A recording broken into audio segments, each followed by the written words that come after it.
My name is Schillace, and I would like to welcome all of you here today to Now is the Time, Conversations with Artists.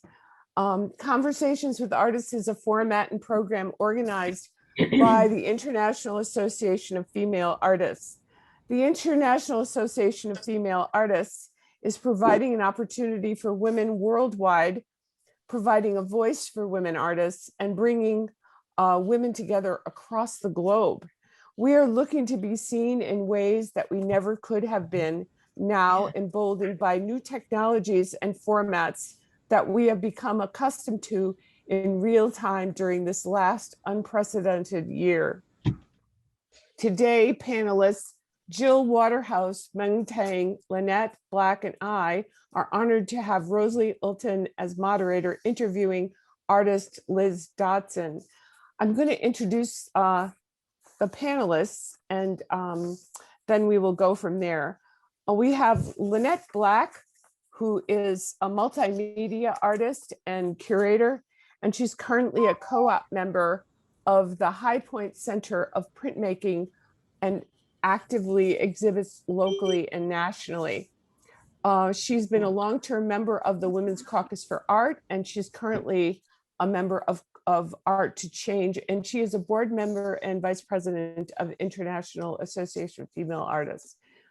Jill Waterhouse is a member of IAFA, and she was heavily involved as a leader and member in its precursor, the Women's Caucus for Art. Waterhouse has been a practicing artist for over 40 years and a mentor and critical response facilitator for 20 years. She's a performance artist, a community activist, a curator, and a public author.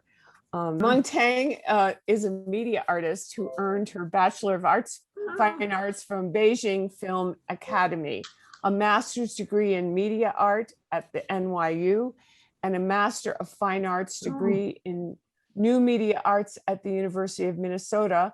In 2014, Meng Tang won a Distinguished Chinese Alumni Award from the University of Minnesota. She's currently vice president of the IAFA, International Association of Female Artists. My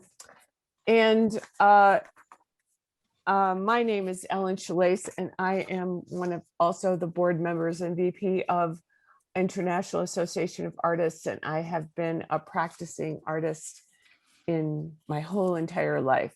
I would like to go on and introduce Roslye Ultan. Roslye is an educator in the area of visual culture and art history, and an independent curator with a special interest on the intersection of the arts and environmental sciences.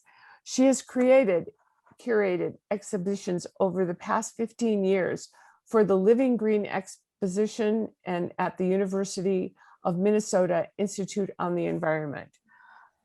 Ultan was the recipient of grants from the Institute of the Environment and the University of Minnesota for the projects Conversation E, Science and Art Project for 2013, and for Conversation E2, Sam E, Sustainable Acts, Mother Earth's Embrace, 2014 through 16, on the interconnection of arts, community, and science and the environment. This Sam E project has been invited by the Museum of Russian Art to bring that program to Novosibirsk. Anybody want to help me? Siberia. Novosibirsk. Novosibirsk, Siberia. Thank you, Roslye. And what is happening in place of that actual trip, which was supposed to happen, I think, last year or this year, is a virtual exhibition which will be held beginning in July. She holds a degree in a BA from Dickinson College in Carlisle, Pennsylvania. She has an MA from the American University in Washington, D.C., an advanced study PhD candidate from the University of Minnesota in American Studies, and a postgraduate fellowship. She's a postgraduate fellow of the Smithsonian Institution, Hirshberg Museum and Sculpture Garden as a research curator. Thank you so much, Roslye, for being willing to moderate this incredible discussion with Liz Dodson, and I will turn the program over to you. Thank you. Thank you, Ellen, and thank you, International Association of Female Artists. It's a great privilege to be part of this conversation in facilitating the recognition of the amazing work that women have done throughout the 20th century and throughout time.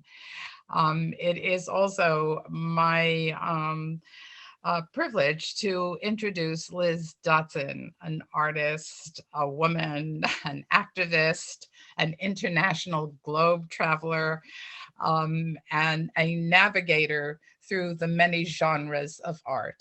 It is a great pleasure to have Liz be able to talk about and present her work.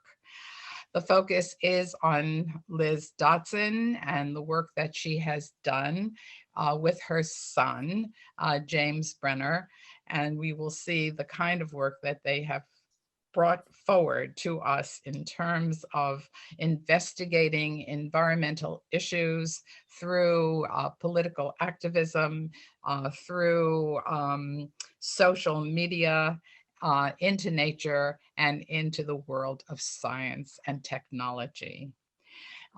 Liz was educated at is a native Minnesotan, as I understand, was educated at MCAD. From there, she became a designer for different programs and exhibited her work throughout the early years of her career, being mother of 4 sons and later on expanding the family into broad scopes of grandmother, great-grandmother, and the world goes on as she continues to investigate the world around her. She got a master's degree at the University of Minnesota in teaching and explored the world of education. She was a member of WARM, member of the Women's Caucus for the Arts, and as well, and I guess an early member of the International Association for Female Peace and freedom. Oh, we lost it. Did you have him? Well, that's your as an educator and a curator. She makes this statement, which I think is very critical to the way she functions in the world as an artist. And what she says that the world, she sees the world through a blend of art, politics, nature, and science. And she strives to emphasize that integration, and that integration of these different areas has led her to work with her son, Jim Brenner, starting in the year 2000 after her experience at the Beijing Women's Conference. I will say just a few words about her collaborator, because part of the presentation today will be with her son, Jim Brenner. He received his Bachelor of Arts degree from the University of Minnesota and Master of Fine Arts in Sculpture from the School of Art from the School of the Art Institution of Chicago. In the 20 years of his professional career as a sculptor, Brenner has served as a core artist for the Chicago Public Art Group, the director of Chicago Sculpture Works, and the director of the annual Paradise Pour, an iron pour and artist residency in Columbus. Brenner's work ranges from large-scale interactive steel sculptures to collaborative public art projects to synergistic iron casting events. We'll see a little bit of this. This is a lot to digest in this short period of time. It is time, I'm sure, to turn the camera and the conversation over to Liz and to her work as a world navigator. She has navigated the world of art as well, from the flat surface to the three-dimensional interaction with the community. And she is on stage as a virtual performer, and the stage is yours, Liz. We look forward to every word that you have to say. Thank you. Well, thank you, Rosalind, for the lovely introduction, and to the rest of you, Ellen and Meng. Today we start with my two-dimensional artwork on my son's climate change. And that intersection between Liz and Jim will culminate this summer in Akademgorodok in Siberia. And I think we'll talk a little bit more about that later. Today we will start with the two-dimensional artwork for the main focus. That will be, and then it will be the three-dimensional work that my son Jim, combining the video and sculpture and creating environmental installations that concern climate change. Okay, and while I was at the IMCAD, I started this two-dimensional work as a painter. And at that time, I was doing both acrylic, oil, and watercolor. My favorite was watercolor. And as she mentioned, I got married and had my 4 sons while I became a teacher of art in high school. And then also went to the University of Minnesota and then finally received a master's degree. Okay, at MCAD, I majored in fashion illustration and I learned to use the airbrush, which was very pivotal to my career. While I was at MCAD, I also was quite a airbrush artist and eventually used it with my children's books. I did 20 children's books and they were of different cultures and geographic areas, such as the Native artists or Native Americans. And then I used a variety of publishers, but mainly started with Shortland Press in New Zealand and then had McGraw-Hill in Australia and the US. After MCAD, I took a workshop and turned to fractals. They were sort of surreal impressions that you could use the software on the computer to achieve. And I learned to work with them on the computer and then sold them to a California company, which they made into calendars and greeting cards. It was while I made this Fractal Sisters, it was called. It was the time of the 1995 big conference for women in China. And I decided I wanted to take that picture and have it part of the art show that Women's Caucus did in China.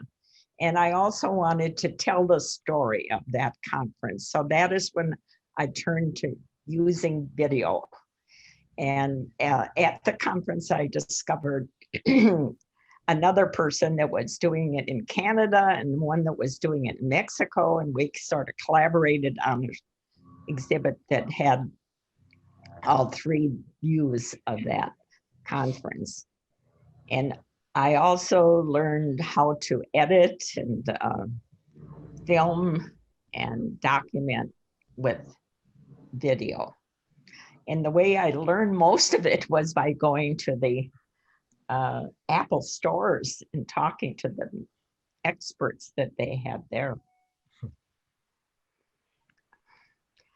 And finally, in 1999, there was a WCA, the Women's Caucus for Art, a show that was in Chicago. And I used as inspiration for that my aunt Melanie, who was in Germany that I never met, but I received all these pictures from my father, who received them from his sister in Germany. And she did Spanish flamenco dancing. So I hired a flamenco dancer that was Norwegian in Minneapolis, filmed her, and then she was on this back screen while we had Jim's, he had just newly graduated from a Chicago Art Institute, yes? Yeah. So I graduated in '97, and then we used some of the steel forms that I had in my thesis show that were kind of iconic forms of the human figure, something that weren't really gender specific, but for Liz, we made them gender specific by adding some hair to them and making them a little more feminine, but also very iconic. So you kind of look down this tunnel of forms to her backlit screen with a video projection. And you could push his sculptures because they were just easily pushed. So then we would push every other one and they would make like a dance. Yeah. Yeah. They were really bouncy, weren't they? Yeah. So it was a little bit playful as well. And this is the Norwegian artist dancing the flamenco. With a digital video, of course, and that became my new artwork. That was our first collaborative effort. Yes. Oops. The beginning of the work that looks like the world around us, that was kind of what we were striving for, the environment, the technology, and how we relate to all of it.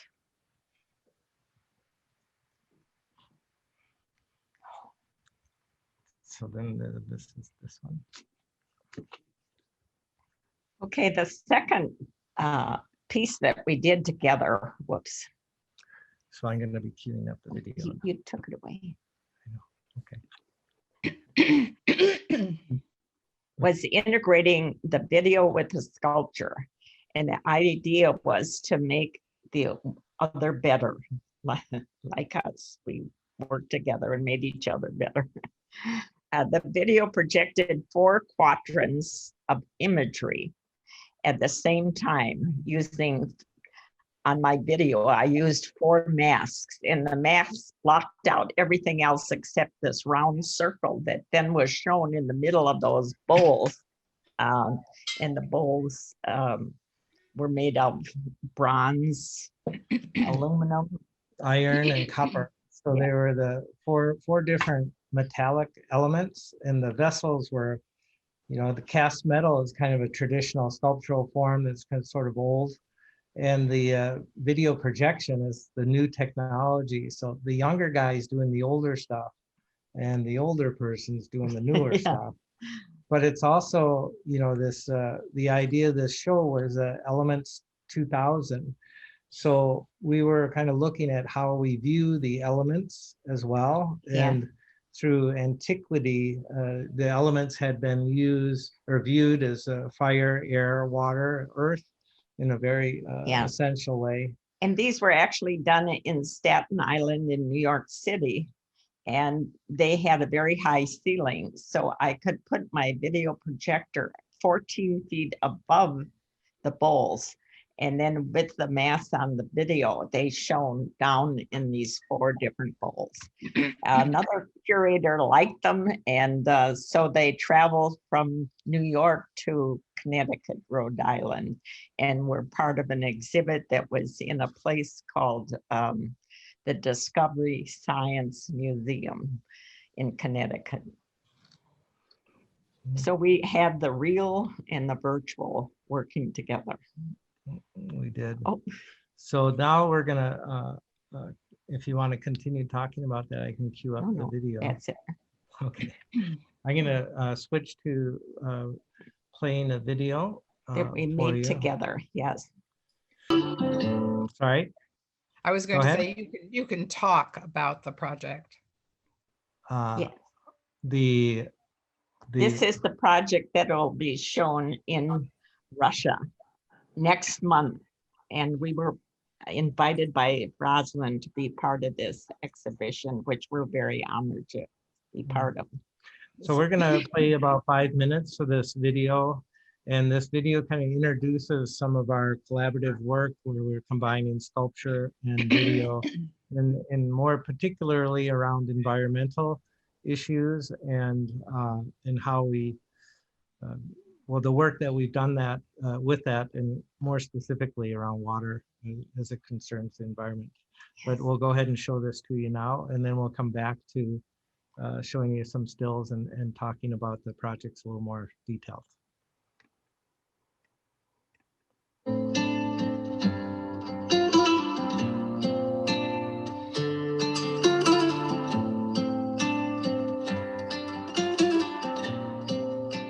Water is what we need for life. We wouldn't be here without water. We are, a gazillion percentages of water. Our being is water. And I think maybe that's why we're so connected with it or something. It's in us. We can't help it. I'm James Brenner. I'm a sculptor. I work with my mom, Liz Dodson, to make art pieces that talk about water.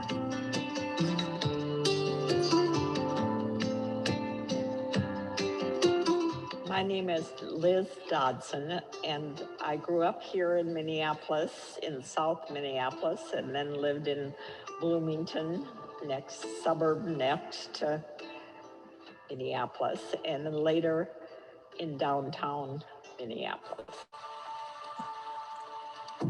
As artists, you react to your environment, what's around you, and I, like probably most people, have had an affinity for water for a long time, just how it makes you feel, the beauty of it, looking at lakes and rivers, and oceans. So looking out your window every day at a beautiful river, that Mississippi River that flows through Minneapolis, can't help but have a strong influence, I think. And with me, I grew up near Lake Harriet, and so that was a daily thing. I went there to have a swim. But now today, looking out at the Mississippi is where I draw my influence of water on my artwork.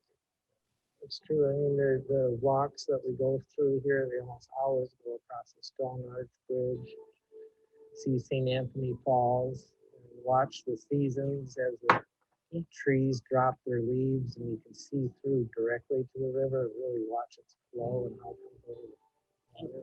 And I see the St. Anthony Falls, and that is affected by the climate change from a freezing when it gets very cold, and then the steam rising from the water into the air when it gets extremely cold, and then it dancing with the lights when it's going over the falls. And it's a big rainy season, and it makes a vast amount of water at that time. When I grew up, I didn't really want to have much to do with art because my mom was an artist and kind of wanted to pull away from, do my own thing, be independent. And then later, I came to art in the back door. I was a painter and a theater set painter, and started to make props and decided, I really like making three-dimensional things, working with my hands to create something. So I got to art the back door, and then Liz is the front door. She's the example of artist and the example of really a life well lived. To have the opportunity when we finally got to work together We both now bring our own passion of making art to something that we do together. I'd always admired Jim's work, but I felt that if I took part in a collaboration with him, it would give a different dimension to our work. The materials, I think, are driven by the idea, and It's time to stop.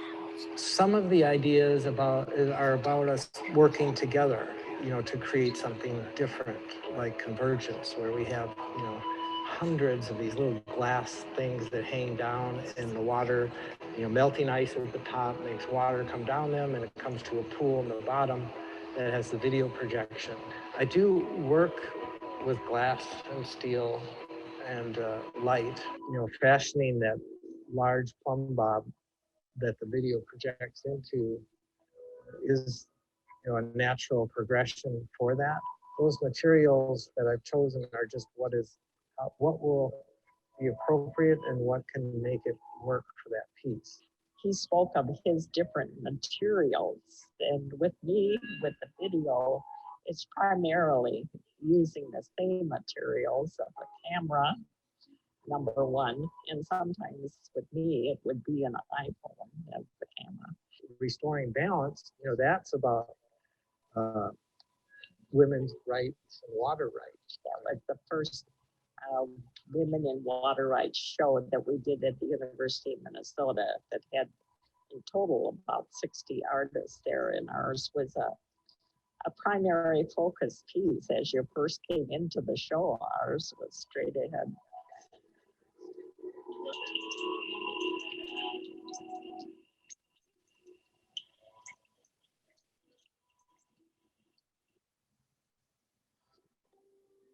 I do commission work, so that's a different type of work. I bring my own voice to something, but it has a prescribed set of parameters. And when I get a chance to work with Liz, it's working for a gallery piece that is nothing about all the things that go into a public artwork. It's about addressing that idea that you want to do together. And so it gives me an opportunity to experiment or do things that I wouldn't normally be able to do with my normal day-to-day sculpture work. I'm usually making things that are quite a bit bigger and have to last for 50 years. Okay. Thank you for that wonderful presentation. I wonder at this juncture if you, Liz and Jim, would talk a little bit about the whole concept behind what is fueling this, what is compelling you to work together on these issues that identify the environment. What are you trying to convince your audience about? Well, the video projections used a number of aspects of the whole piece of climate change to draw from various sources. Like, for instance, in this Restoring Balance, the dancers that were on the middle of the video were done by Perpich School of Arts students, and they had music that was composed just for this particular piece by their teacher. Yeah. And she was also from the school. And then Jim had his sculpture was brought together from various parts. Yeah, so actually we have some more slides to come after the video as well. And I wonder if we might want to go through those and then do some of your questions at the end. Does that sound all right? Okay. The original music for this piece was done by Jim's son, James O'Brenner, and he made a particular composition that was just a schedule for this piece. And it was our first piece that was an installation concerning water. And it did have actual water, as you see in the bottom part, that was brought up with a pump throughout the piece. Yeah, so the video kind of showed that pretty well, but the water basically rained down through the sculpture itself. So we have like a pretty intricate web of copper tubing with little holes in it to get that balance just how we wanted it, with the video working through the raindrops. So the video really interacted with the physical portion of the water, disrupting the surface a bit, but it added another layer of interest, the interaction between the physical and the. So I had to find a projector that would fit into his upper part of his head. Yeah. Yeah, that was kind of a short. And then, It's very small. yeah. And here you see the dancers, a little bit of them on the screen that was projected on water, which was something new for me to learn to do it on water.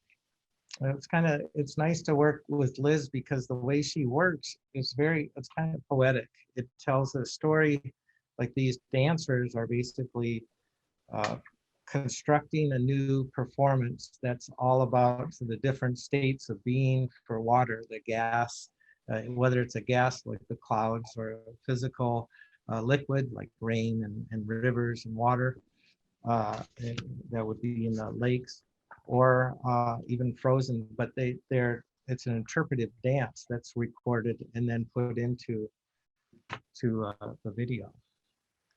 Okay. Then this piece went on to China. And this shows Jim installing it. This one, my husband got really ill and I didn't go to China.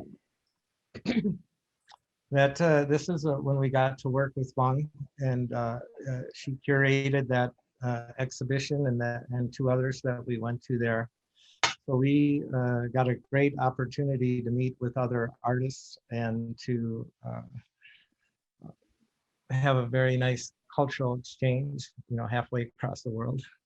And they were very helpful in how to accommodate us. As you can see in the ceiling there's some skylights, and they painted those a darker color upon Meng's insistence. And the gallery space itself was really beautiful. Just the space, it's very essential. And this is again some of our projections into that. And then the next exhibition in China was at the Tata Museum. And this one was the first museum exhibition in China that I was able to attend. We gathered white sand from pet stores, and that was a whole adventure in itself, because some of them were just very strange, and the things they used as pets were very strange. So along with doing the work of hanging the show and all the went into making it to bring it there and how to bring it there, was rewarded with all these side adventures that we had with the exhibitions. This one shows, of course, the plum bulb, and what happened was that the people around it could reach out and take that chain and just move it in a circle, and it would draw a line in the sand. And that was sort of going back to our climate change. It's time for us now to get serious. We're drawing a line in the sand, and we need to start doing something about climate change. So the sand that we had to gather from the pet stores was at the bottom there. It was what they used to put at the bottom of aquariums. Yeah. And it seemed like every time She need to get there was dressed. always something that Does she need to get dressed? And then, so this is the gallery space that it was in. Again, another beautiful gallery, just really open, and the artists were amazing.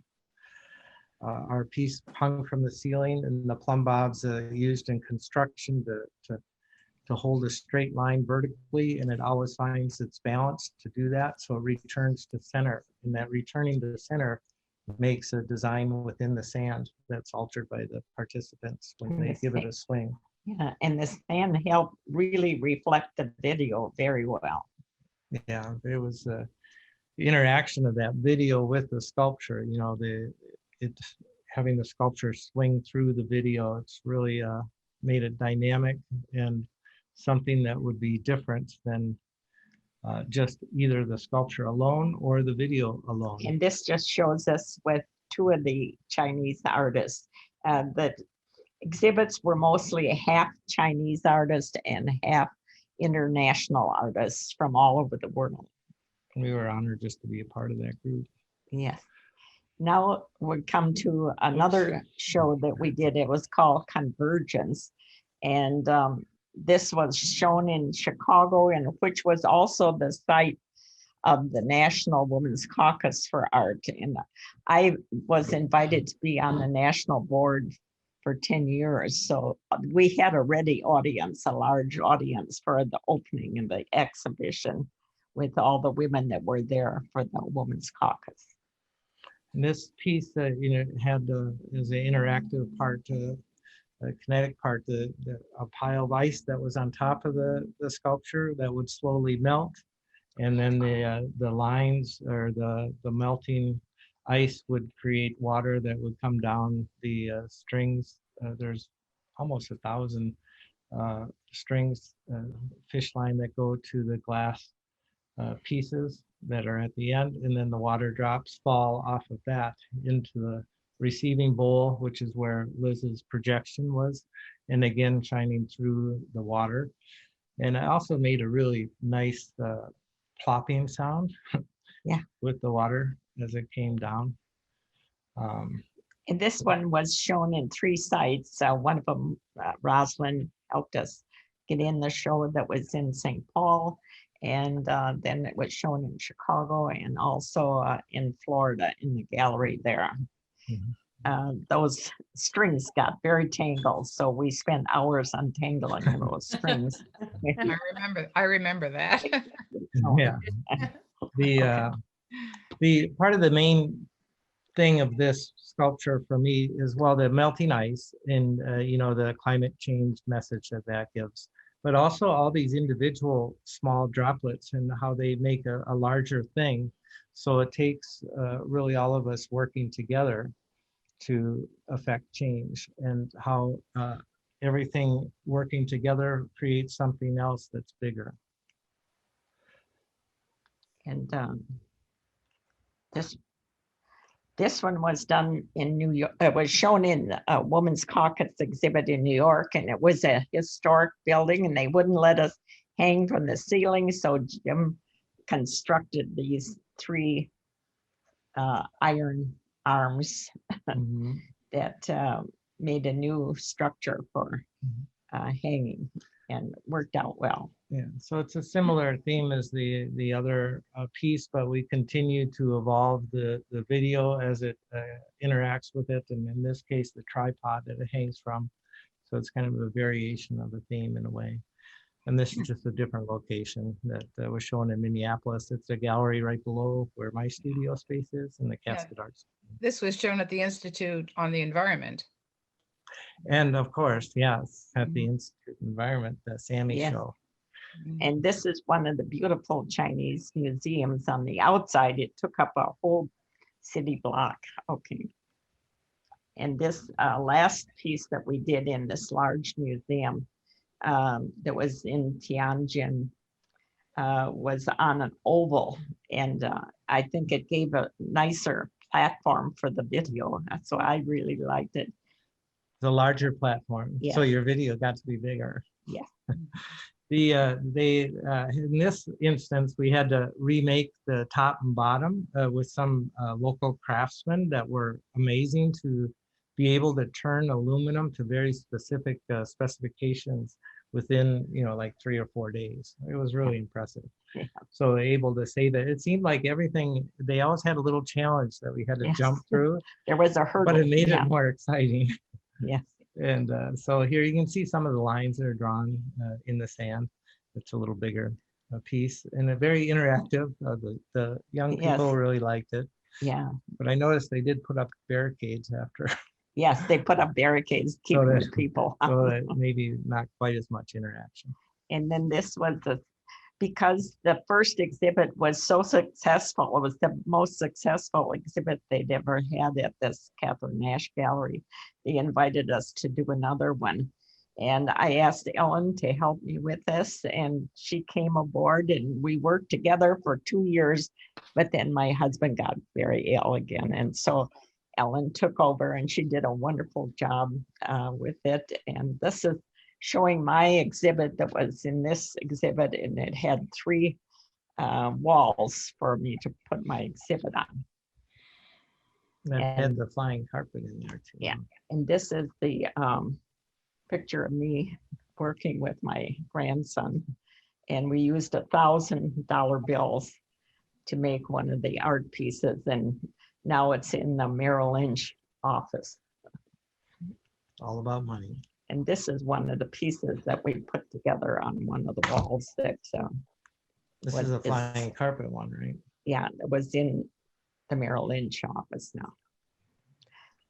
And this is a short farewell before we have the questions and answers.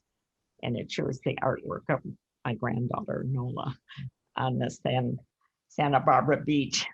She's the next generation of artists to come up. So Yes. soon we'll have a 3-generation collaboration. I guess we have with James already, with him doing the music.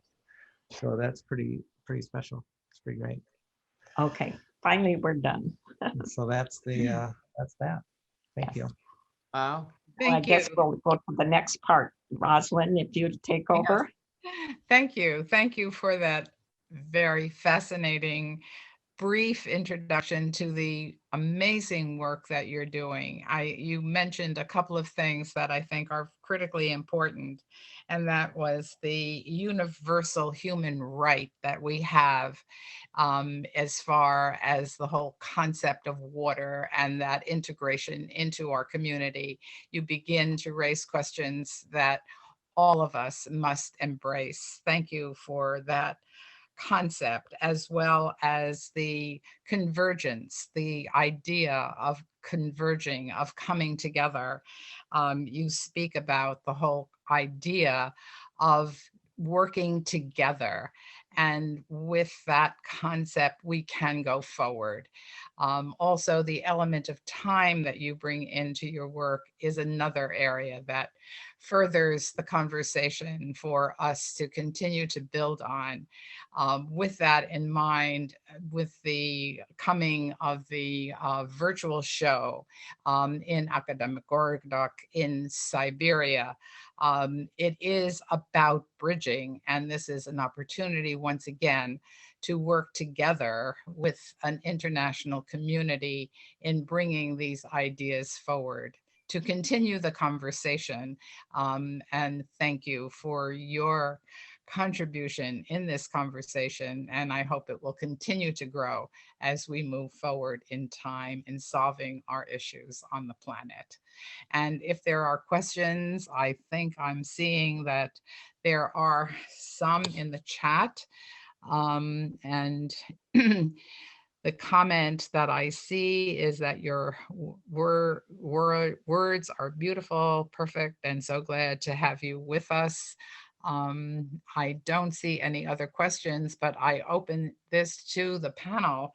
And Jill, if you will please speak, and let's hear what your question is. Thank you. Thank you, Roslye, and Jim and Liz also. As you were talking, you made note of some of the aspects of your collaboration, but I'm wondering if you could talk just a little bit more about the challenges of your collaboration, both as mother and son, and as artists with, egos and opinions. And then also, well, because that really is an issue between artists when they collaborate. And then the other thing would be if you could talk a little bit about the gift or the joy of working together. So the challenges, both as mother-son and as two artists with egos and opinions, and then your joys of working together.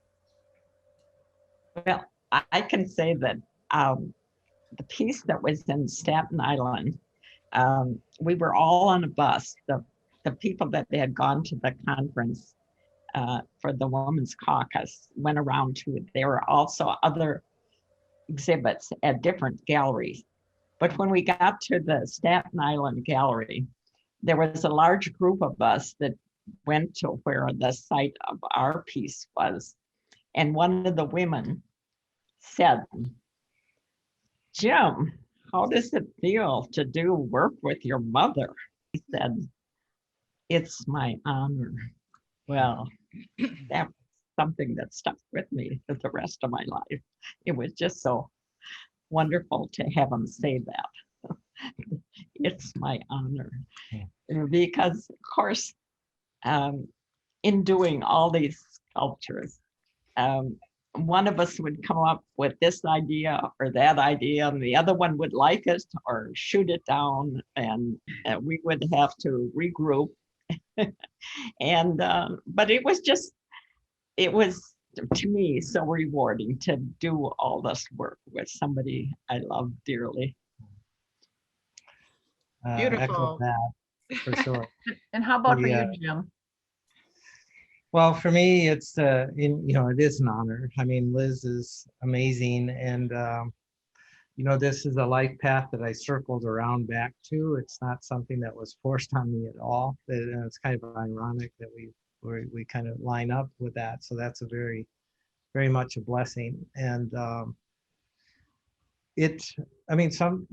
process is collaborative. I mean, we throw out things and sometimes we agree and disagree, but we come to a center between us. And sometimes there's, we're both kind of stubborn sometimes, but we work through it, and that end result is something that we make together that would be different than if we did it separately. And I think it's better. And the primary focus for me, what's really important is actually the process of making it and the process of being with Liz to produce something that's unique. And what the product is just kind of extra. It's fun to make. And for me, I do a lot of commission work that's about public art that's about a specific place within parameters. And when we work, it doesn't have that. It's about an idea and we get to just hash it through, and that's a lot of fun. And part of it is meeting the people that we would meet in these different places. It just enriched our life.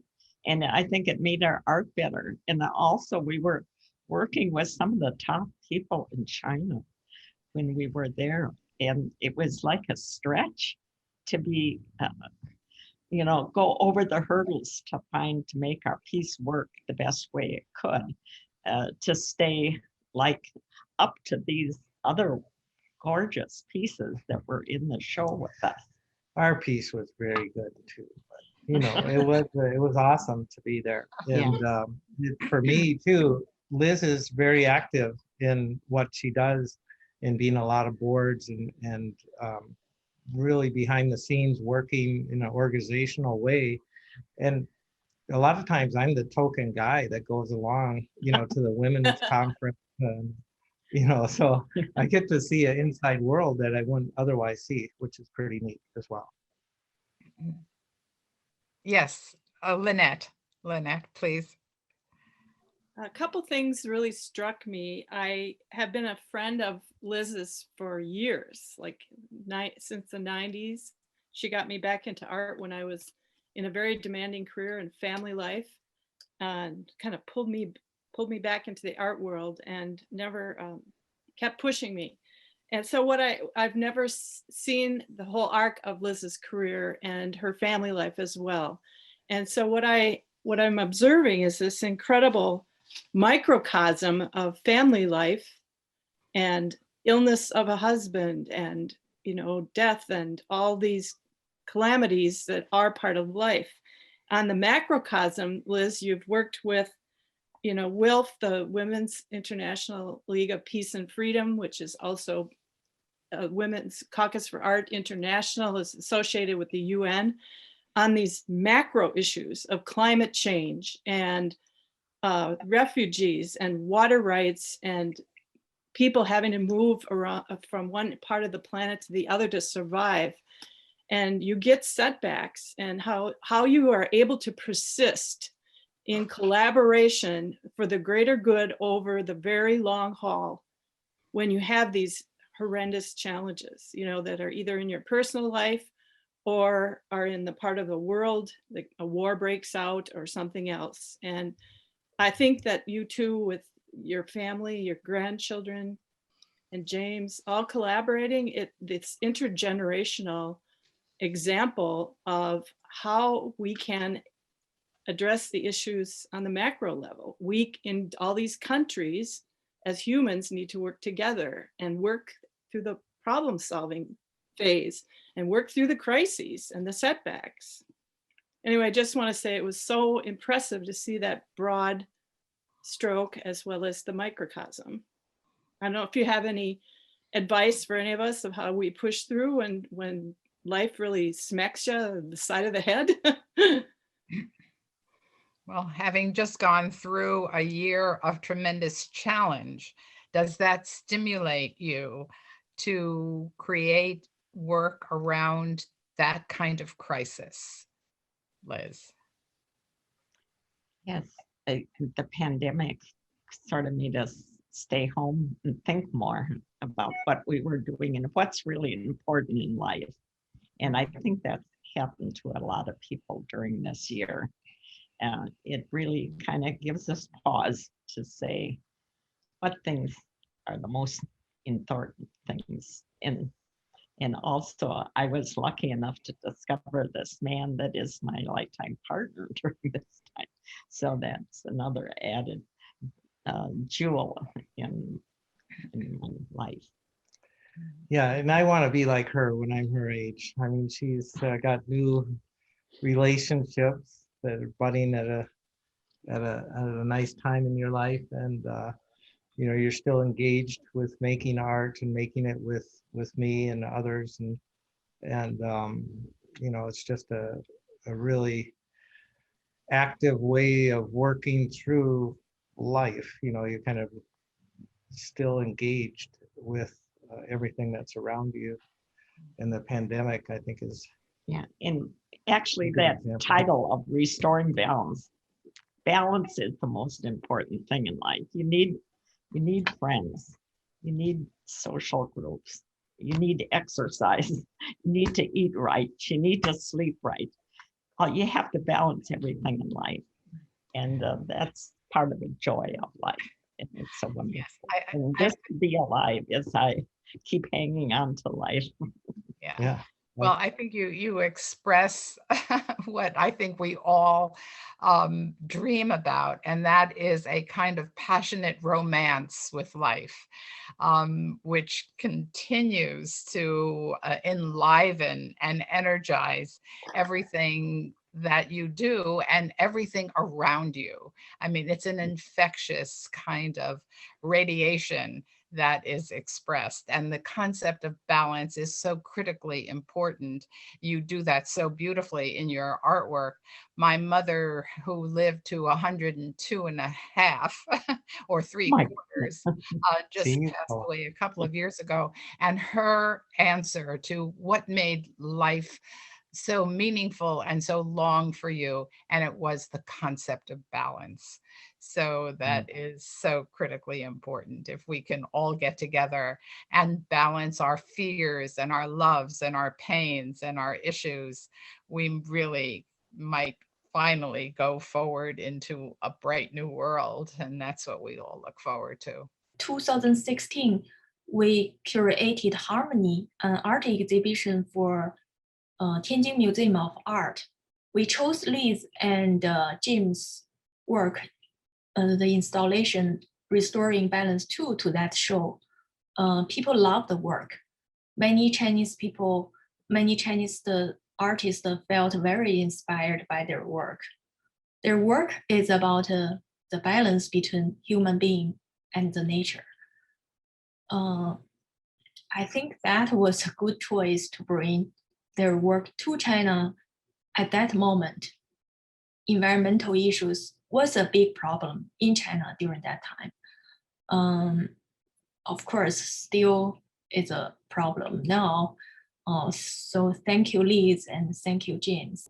I can also attest to the fact of Liz's determination and persistence, as I've known her for more than 15 years, but we began working on the Women in Money show, and even before that, when I got involved as the president of Women's Caucus for Art.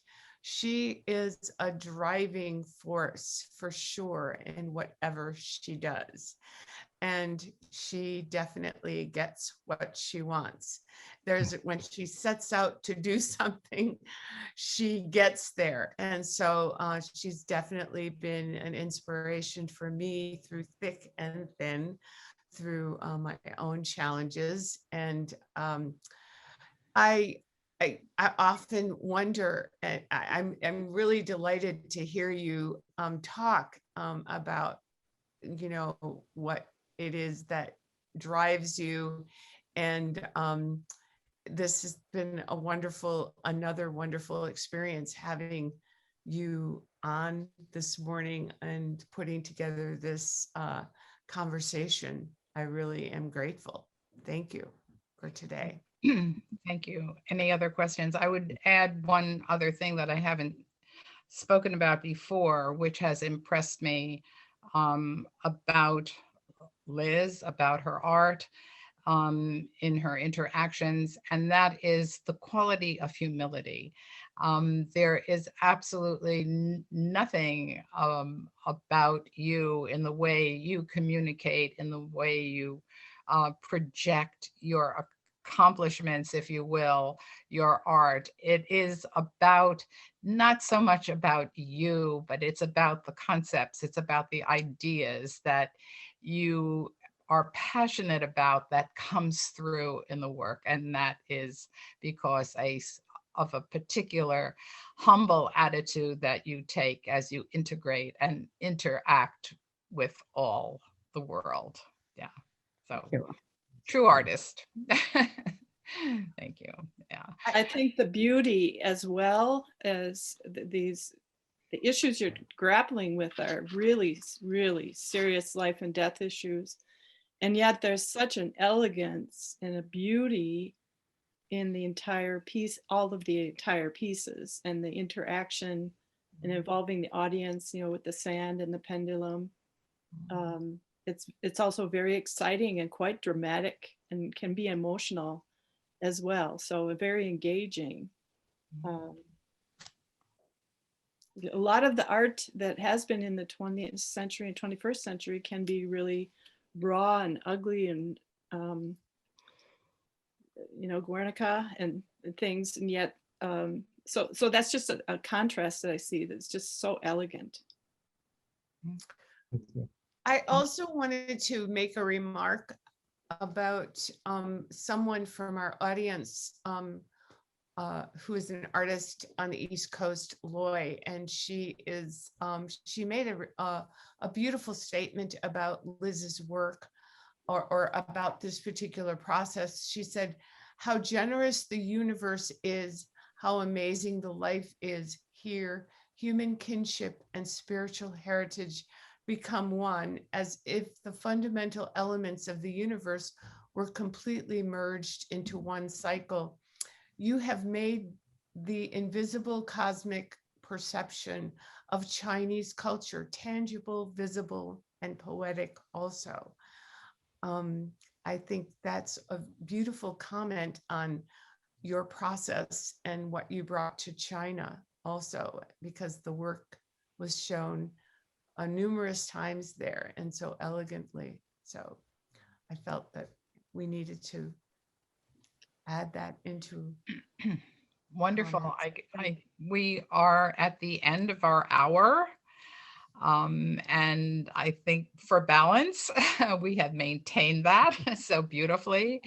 And we thank you for working within that time frame. This has been truly an enlightening moment in our time, in a time when we are trying to restore the whole concept of beauty into a culture, into a world that has been so shaken. And your contribution in that regard is greatly, greatly appreciated and needed as we go on in solving these issues, which continue to come before us. But the element, the aesthetic element that you are introducing for an audience to engage with stirs a different kind of emotion, not of fear, but of hope. And that is critically important as we move forward. Thank you all.